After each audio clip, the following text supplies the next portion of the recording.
Good morning, everyone. We are continuing with the last few sessions of our Ananda way of life based on the guidelines for members of the Ananda Sevaka order. We are up to Article 15, which is something that was always dear to Swami Kriyananda and very important for Ananda's future. Self-Realization Fellowship is the organization founded in America by Paramahansa Yogananda.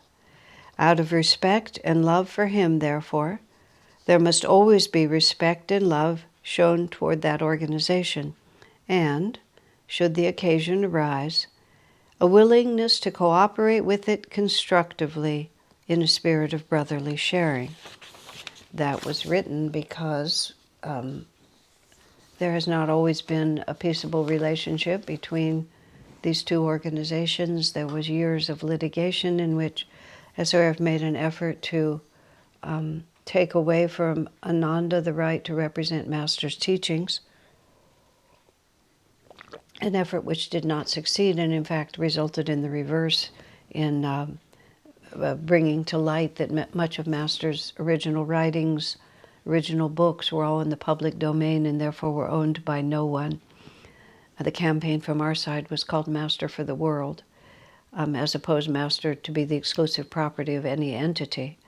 It was a hard-fought battle, and many strong things were said.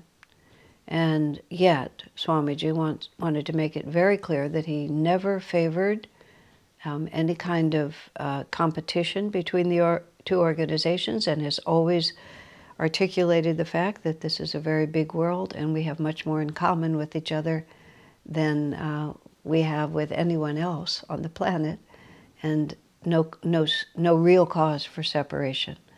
So sometimes after the founders die and the key figures are no longer on earth, which is the case in that situation, the Swami's peers, who were the initiators of the actions against him, are all also gone from this planet now.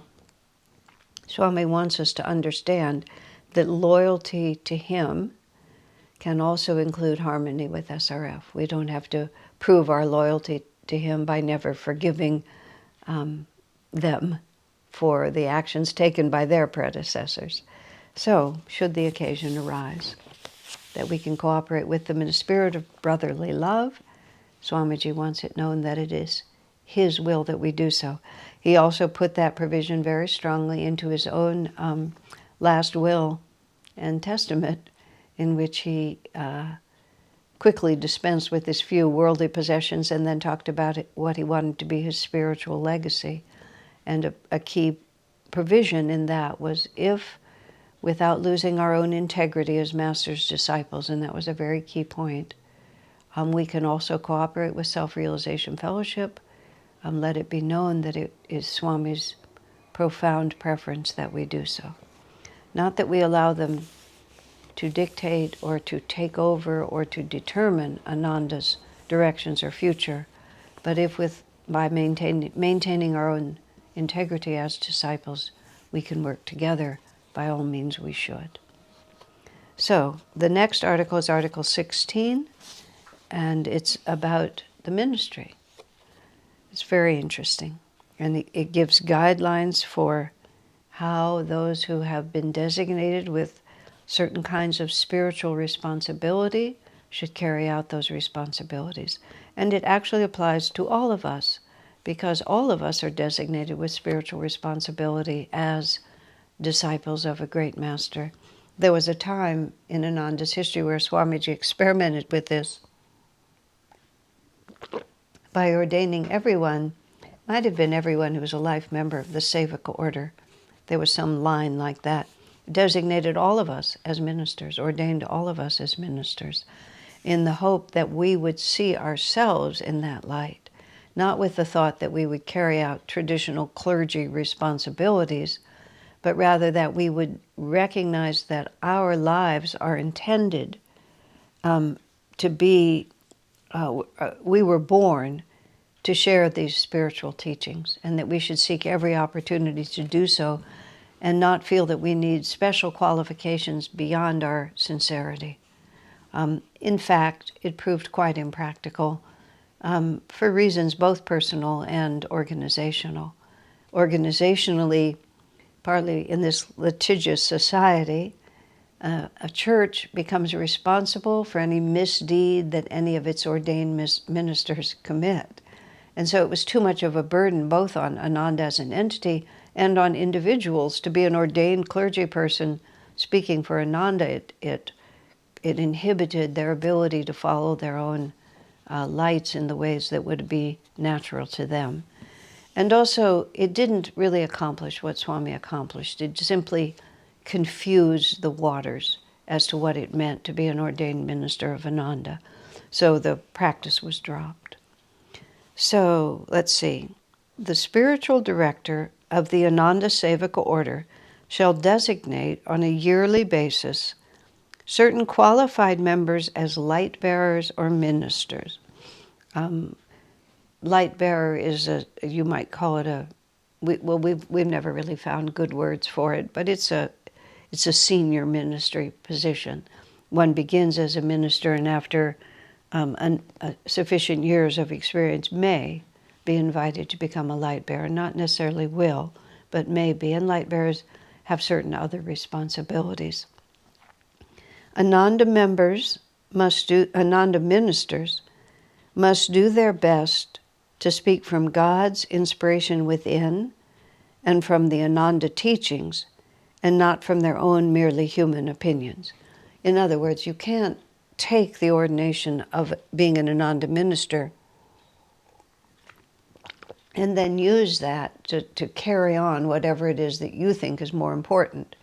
That everything that an Ananda minister says in a public way needs to faithfully represent what the Ananda teachings actually are.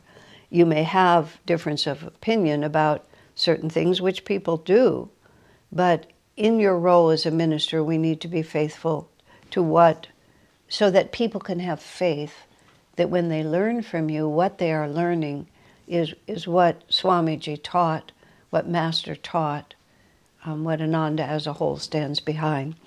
Sometimes I jokingly will call something, I'll call it the gospel according to Asha. And I don't mean by that this is the gospel according to me. I actually mean just the opposite, that I have reason to believe that this is a true and faithful representation of Master's teachings. But I can't say for sure that, because I don't have any source on it. I don't have Master's words, I don't have Swami's words. If you listen when I speak, I try to be as careful as possible about always attributing to source, or making it clear that I have no source. Because I feel it's very important that people understand that I'm passing on to you what I learned from Swamiji. This is not what I made up, unless I do say I've drawn these conclusions. The gospel according to Asha, this is how I would say it. So don't take it as seriously. You don't have to take it as seriously as if I said this is what Swami said. So they should be willing, on the one hand, to share these teachings with all mankind, meaning that there's no reason to hold back. This is not an esoteric teaching. This is not a mystery school where we're keeping everything secret. We want everyone in the world, if possible, to at least know about the possibility of self-realization and how to attain it. So we should be willing, on the one hand, to share these teachings with all mankind. On the other hand, however, they should reflect that pebbles cast into a lake produce only ripples which quickly subside. To be most effective in their teaching, therefore, Ananda ministers must usually be selective. This is an extraordinarily important point that over many years of practice I've really come to appreciate. We may feel, I'm so sorry, this has just been a problem for me the last few days. I'm going to actually stand up for a minute and do something for my throat.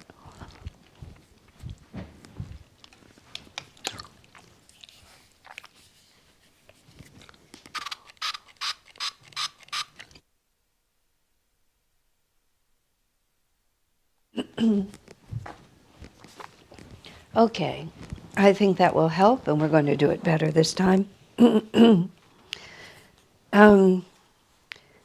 Ananda ministers must also be selective.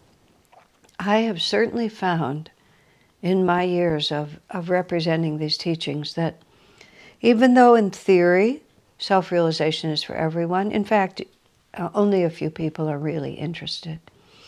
The phrase that I've come to use, and this is just in my own mind, this is how I think about it. I can offer these teachings to everyone, but I don't chase people.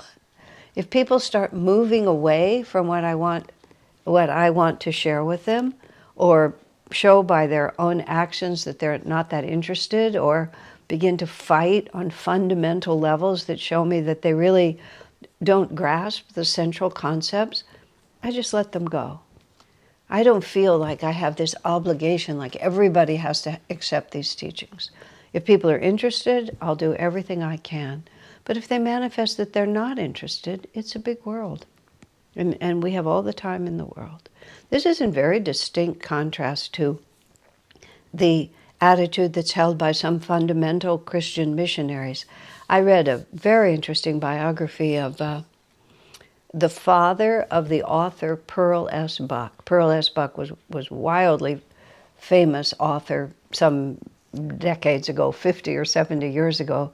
I mean, she wrote many books, and she grew up as the daughter of a Christian missionary in China.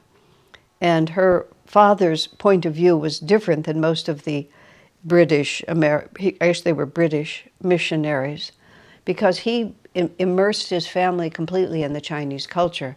And most of her writing is about China in some way or another. She wrote lots of fiction books, which I have read them all and I enjoyed them all. She also wrote a biography of her father as this. He was a very well-known, very well-respected Christian missionary in China. He learned the local dialects. He translated the Bible into the local dialects.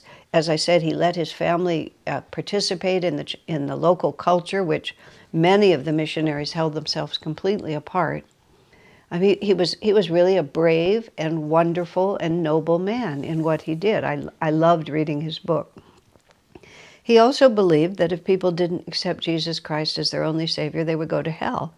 And he felt profoundly driven, I mean, at great sacrifice and great personal, at great personal sacrifice to do this, because he had an obligation to try to save them from hell.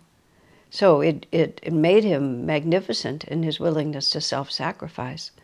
And that is an entirely different position from the position that we hold. And it's important to have that point of contrast. And also the nature of self-realization is that you have to be inspired to want it, because it requires, it's not just, I accept Jesus Christ as my only Savior, and then there it's done, I'm saved. It's a conscious decision on one's own part to live according to these principles, the Ananda way of life, to guide my life according to these divine realities that I have become persuaded are the true guiding features of human life. And no one can do that for you.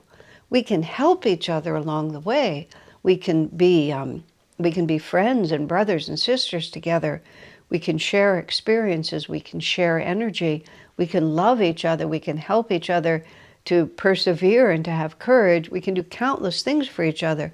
But in the end, it's a personal relationship between you and God that has to be constantly acted upon and renewed. And so there's just no way with my willpower and my enthusiasm to make it work for you. But if you want to come where I'm coming, I mean, we'll go together and have a great time. But if you start backing away, I, of course, will, make an effort to see if I can reawaken your interest, but I won't chase you. That's how I define it to myself. When I have to run after you and you're trying to move away, because we have to use our energy where it can be used the most. And this is, Swami says it perfectly, pebbles tossed into the sea, standing on a street corner preaching when no one is listening insisting on going into arenas where nobody really cares. We can spend our life, but nothing will come of it. Riding on sand, I call it. It's just like riding on water. I mean, just riding on water. You sort of do a little bit of work, but it's not planted. When I came to live in the Palo Alto area from Ananda village, sent by Swami in 1987, one of the things he said, which in our desire to really build a work here, a temple, a community, and a school, which we ended up doing all of those things, he said, give most of your energy to those who are most receptive. And that was just interesting. Give most of your energy to those who are most receptive. And if you can really awaken a few people, then they will move out and awaken others, and will move out and awaken others. It's often a principle, especially in America, that you have to be egalitarian in how you share. You have to be democratic. You have to be the same with everyone.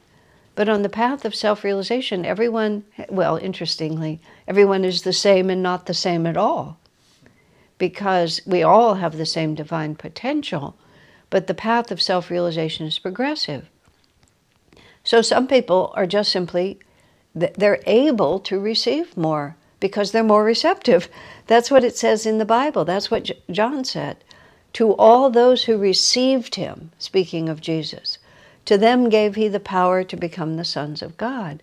It didn't say to all those who saw him, were in his company, anything. To all those who received him. It's a much deeper level. It was very interesting to me when I still lived at Ananda village, which was from 1971 to 87. And especially during those first 10 years when I worked very closely with Swamiji, and for a time I was his secretary, but for many years, almost every afternoon, I would go to his house. Well, especially when I was working for him, but I would go to his house at 4 o'clock in the afternoon, every Monday to Friday, and some Saturdays. And I would also see him usually on Sunday afternoons, but it wasn't so much in a business context.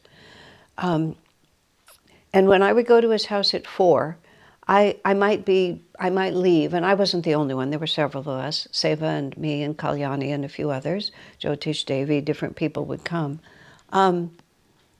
I might arrive at 4, and some days I would leave at 4:30. Not often, but some days at 4:30, sometimes 5, sometimes 6, sometimes midnight, sometimes 1 or 2 in the morning. If we got started on a project, we didn't usually stay up like that past midnight, but sometimes we did. And I never knew when I arrived at 4 o'clock what the rest of the day and evening would be like. I had one priority, which was to be with Swami and to serve him if I could. And as a consequence, I never made any other plans. And I never even thought about it. I never made any other plans. The only time well, let me just finish this thought first. Because if I had other plans, then I wouldn't be able to respond to what he might need. To me, that seemed the most natural thing in the world to do. But when other people would sort of talk about the position that I had or the opportunity that I had, and I don't mean this in any way except just an observation, well, they had other priorities. Now, of course, my karma played itself out in a certain way, and other people had other karma. It was just the way things were set up. But it was true for me. I came to be with Swami, and that was what I did. And I never thought about anything else until he himself changed my priorities. And that's what I was starting to say. At a certain point, he said to me, you have other work. And specifically, you have to work I had to be on the staff at the meditation retreat, and then I had to travel. And I remember him telling me that you have to do something else now. And I remember the first night I had to leave his house prior to the time the energy was over at his house, because other people stayed there, but I had to leave because I had to go teach a class at the meditation retreat. And it was quite a moment for me, because all of a sudden, in my service to Swamiji, now I had to do something quite different. And it was the beginning of a complete other trajectory. but it was his, acting on it. And when I look back on it, I see that he gave energy to those he felt would receive it. And he offered his energy to everyone. But if it really mattered to you, now it didn't always look like it looked in my life. I think I was just so wild in so many ways. He had to keep me on a very short leash for a number of years before I was able to function. But if you call to the divine, as many as received him, and this is long after his passing, Swami's passing, Master's passing, Jesus, Babaji, all the great masters, to all those who receive them. This is what attunement is that this is the most important thing to me. And this goes with the other part of it, which is I'm here not to express my own opinions. I'm representing, I have the responsibility to represent these teachings, and it's these teachings and this vibration above all, this vibration of attunement. That's what I'm here to give. It's not my clever mind and my fancy words or anything like that. It's the vibration of attunement and what that means. And so Swamiji is telling us from the other side, if you're here to share this vibration, don't just pour it out, give it where it's going to be received. Pay attention to the magnetism in front of you. Respond to the magnetic call of sincere devotees and pay attention to how that flow is going. And that's the real work. It's self-realization is qualitative.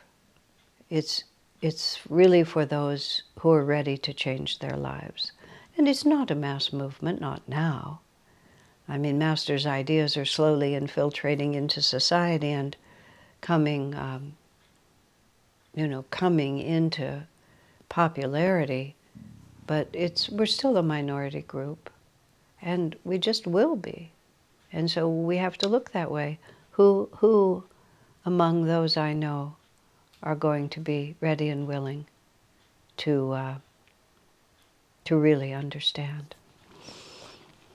But this is not a snobby remark. I want you to understand. This is not like an elitist looking around for that, nothing like that. It's just a response to who's interested. I mean, many people who are interested are in all walks of life. It's very hard to find the demographic of Ananda. It's the demographic of Ananda is those who have suffered enough to be motivated to find a deeper truth and have begun to understand that the inner reality is the primary reality, that the outer reality is secondary to what's going on inside. That's the only unifying, those two principles are the only principles that I've ever seen.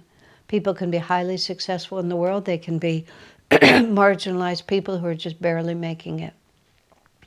But they're neither of those is in itself a guarantee of spiritual receptivity. But when you do this for a while, you begin to feel it.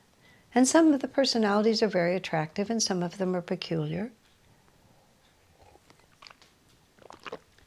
God doesn't care. Swami was so good at just looking through the superficial and feeling the deep. And of course, we know that because he did it with us. Swami never misunderstood me. I mean, even when I didn't understand myself, it got to be sort of a joke. At one point, I was doing something and I was not able to handle the energy of what I was doing, and I was beginning to get really off-center. And I knew that, but I wasn't, I just couldn't, because when you begin to get off-center, you can't really tell. You just feel confused. By definition, you can't see anything clearly. So Swami asked, he said to me, I had been traveling and giving programs, and he said, "How are you?" I said, "I don't know, sir. How am I?" He said, "I'm a little worried about you." And then I was able to say, "I'm a little worried about me too." And then we made a different plan from that point. But ever after that, whenever he would ask me, how are you? I would always answer, I don't know, sir, how am I? Because my opinion didn't really matter. The opinion that mattered was what was he saying. And most of the time I was fine, but not always. But I wanted to know what he thought. And that's the relationship that we get. And it doesn't have to be. In fact, it's only very rarely that you actually have a person in front of you to talk to. It has to be inside. We have to become so familiar with what it is like to be receiving the presence of the Master, that we become very sensitive to the fact when it's a little bit off. Swamiji tells this story about himself, that when he went to India, probably it was in the 70s, he met a disciple, I believe a disciple of Lahiri Mahashaya, and that disciple offered to teach Swami some advanced Kriya techniques, higher initiations into Kriya. We have 4 higher initiations, and this man offered to teach many more. He said there are many more higher initiations. Well, Swami meditated on it and reasoned that if he'd been with Master longer, because he was only with Master for 3.5 years, Master would have taught him these. And here is this disciple in the same lineage, because the man said it would have to be an initiation, it wouldn't be just a teaching. So Swami decided to take the initiation from the man and learn the higher teachings.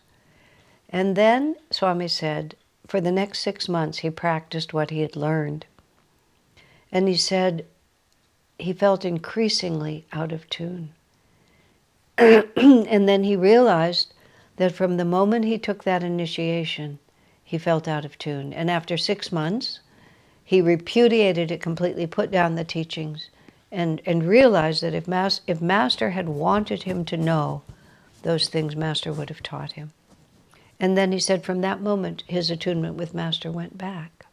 Now that was a fairly dramatic and interesting example, both of the fact that even someone like Swamiji can make a mistake and then has to learn from that mistake.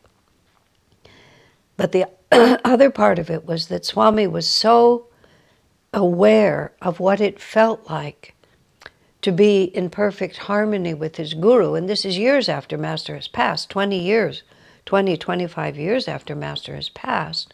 So it's not because he's in his physical presence, but Swami knew what it felt like to be in harmony with Master.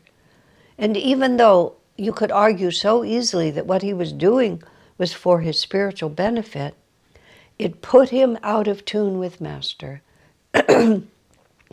And for Swamiji, that was everything. For all of us, that's everything. And so it was completely useless to him. Everything is useless. If the Guru is pleased and the whole world is against you, you're fine.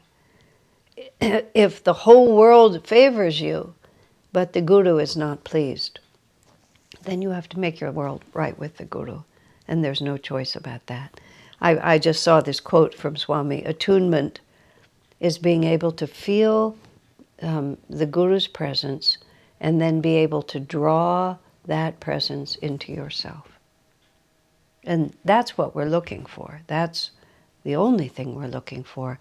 And as we ourselves begin to understand what that is, then we can begin to tell, among the multitude of strangers that we may meet in the course of a ministry, who's interested, and I can tell them information, and I will. But you can also begin to discern those who have the same potential for attunement. That is the power that moves all of us. It's a divine mystery. But when one begins to live one's life in relation to it, then everything else begins to fall into place. God bless you.